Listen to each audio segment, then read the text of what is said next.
Using UV resin and a silicone tip brush, I am going to try and paint my smallest, teeny tiniest design.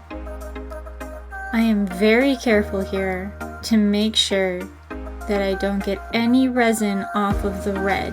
I don't want it to leak down onto the black. This is UV resin using a silicone tip brush.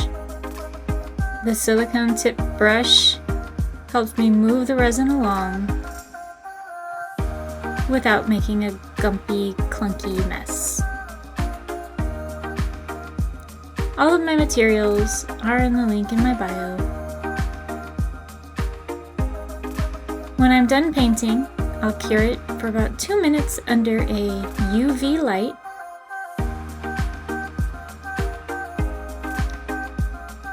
Don't forget the hearts.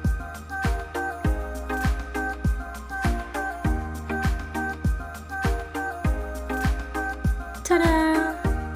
Let me know what you think.